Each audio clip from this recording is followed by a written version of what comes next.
حضرت میاں شیر محمد شرک پوری علیہ رحمہ فجر کی نماز کے بعد یہ ٹوٹیاں نہیں جس طرح ہوتی تو وہ چھوٹا سا برآمدہ تھا، تو برآمدے کے اوپر بیٹھ کے وظائف کرتے تھے اور پھر اشراق کی نماز تک وہاں بیٹھتے اور پھر تشریف لے جاتے۔ گرمی کی شدت تھی تو حضرت فرائض کی ادائیگی کے بعد وہاں چلے گئے، تو نمازیوں نے آپس سے مشورہ کیا کہ یار حضرت کو عرض کریں کہ بارش کے لیے دعا کی جائے۔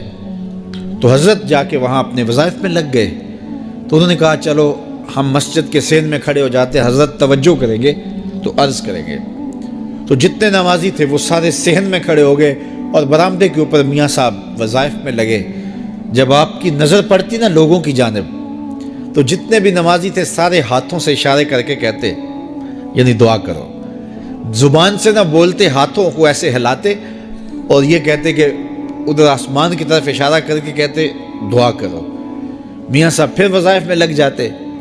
پھر جب میاں صاحب کی آنکھ اٹھتی نا تو یہ سارے ہاتھ اٹھاتے اور آسمان کی طرف ہاتھ اٹھا کہتے، میاں صاحب پھر وظائف میں لگ جاتے۔ جب 2-3 مرتبہ ایسا ہوا نا تو میاں صاحب کی ہنسی نکل گئی اور ایسے آسمان کی طرف دیکھ کے کہا چل ہن پا دے۔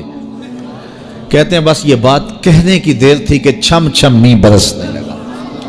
تو جب کوئی حضور کا ہو جاتا ہے تو رب اس کو اپنا محبوب بنا لیتا ہے۔ تو حضور کی محبت خدا کی محبوبیت کا ذریعہ ہے، اس لیے ہمیں حضور کا پیار اپنی روحوں میں موجزن کرنا ہے، حضور کی محبت اپنی روحوں میں اتارنی ہے، اور محبت اپنے تمام تر تقاضوں کے ساتھ جب روح پذیر ہوگی تو پھر ہمارا انداز زندگی بھی سنور جائے گا، ہماری آخرت بھی سنور جائے گی۔ محبت کے من جملہ تقاضوں میں سے سب سے بڑا تقاضا محبوب کی اطاعت ہے کہ بندہ جس سے پیار کرتا ہے اس کی بات مانتا ہے۔ یہ ہے دعوی محبت کا ثبوت، اس کی دلیل۔ اور حضور کے صحابہ کی زندگیاں دیکھیے کہ انہوں نے حضور علیہ السلام کے ساتھ کیسے پیار کیا، حضور کی محبت میں اپنی عادتوں کو بدل دیا۔ حالانکہ عادتیں نہیں بدلی جاتی، 2 سکے بھائی ہوں، رشتہ کتنا گوڑا ہے، اور ایک گھر میں پرورش پائی ہے، ایک گود میں پلے ہیں، ایک باپ کے گہوارہ تربیت میں رہے ہیں، لیکن طبائع میں اختلاف یہ ایک فطری بات ہوتی ہے۔ ہمارے پاس لوگ آتے ہیں، 2 سکے بھائی ہوتے ہیں، ایک کی طبیعت ادھر کو جا رہی ہوتی ہے، دوسرے کا مزاج ادھر کو جا رہا ہوتا ہے، ایک سخت نرم مزاج ہوتا ہے اور دوسرے کی آنکھوں سے انگارے پھوٹ رہے ہوتے ہیں، ایک معاف کر دینے والا ہوتا ہے، ایک سخت غصیلہ ہوتا ہے، ایک کی طبیعت کے اندر تلخی کی چنگاریاں ہوتی ہیں اور ایک کی طبیعت کے اندر نرمی کے پھول ہوتے ہیں، آپ نے بھی دیکھا ہوگا۔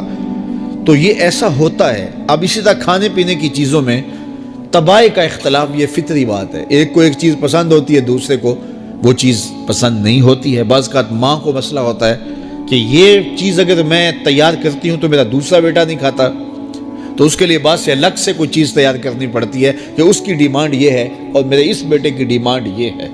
مائیں مزاج سمجھتی ہیں، ایک آغوش میں پرورش پانے کے باوجود خون ایک ہے، گہوارہ تربیت ایک ہے، دودھ ایک ہے، لیکن طبیعتوں کے اندر اختلاف پایا جا رہا ہے۔ لیکن صحابہ کی زندگیاں دیکھیے، انہوں نے اپنی طبیعتیں بھی حضور کی طبیعت کے سانچے میں ڈھال دی۔ حضرت انس بن مالک کو کسی نے دیکھا کہ وہ شوربے سے کدو کے ٹکڑے نکال کے کھا رہے ہیں، تو کہا یہ کیا کر رہے ہو؟ کہا میں نے ایک دن حضور کو یوں کرتے ہوئے دیکھا تھا۔ تو طبائع کا اختلاف یہ ایک فطری اختلاف ہوتا ہے، لیکن صحابہ نے اس کو بھی چھوڑا اور حضور کی محبت کے سانچے میں ڈال دیا۔ پھر اس چیز کا انتظار نہیں کیا کہ حضور کا فرمان کیا ہے، حضور کی چاہت پہ اپنے مزاج کو بدلا۔ اللہ اکبر۔